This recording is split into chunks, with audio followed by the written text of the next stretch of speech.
আগামী সোমবার 3 ফেব্রুয়ারি 2025 বাগদেবী সরস্বতীর আরাধনা।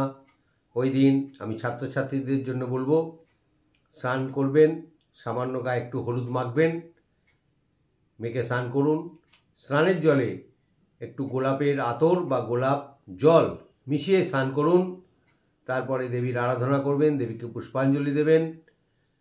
প্রত্যেকে ওই দিনকে দেবীর কাছে, যাদের বাড়িতে পুজো হয়, দেবীর কাছে যারা পড়াশোনা করেন, বই এবং পেন অবশ্যই রাখবেন।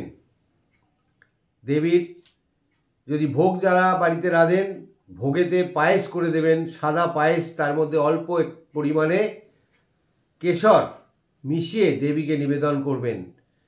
দেবীকে পান অর্পিত করবেন, 2টো সাজা পান দেবীকে দেবেন। মনস্কামনা সিদ্ধির জন্যে, পড়াশোনা বিদ্যায় বাধা দূর হবে। অবশ্যই বাকশক্তি, ধীশক্তি, মেধাশক্তি বৃদ্ধি পাবে। জড়তা, জীবের জড়তা, কথা বলার যে জড়তা, সেটা কেটে যাবে। যারা গান বাজনা করেন তাদের বাদ্যযন্ত্র দেবীকে নিবেদন করবেন ওই দিনের জন্য। দেবীর আশীর্বাদী হাত সমস্ত ছাত্রছাত্রীদের এবং সমস্ত গায়ক গায়িকাদের, বাদ্যযন্ত্র যারা নৃত্য করেন তাদের, দেবীর আশীর্বাদী হাত তাদের মাথায় থাকুক, এই প্রার্থনাই করি।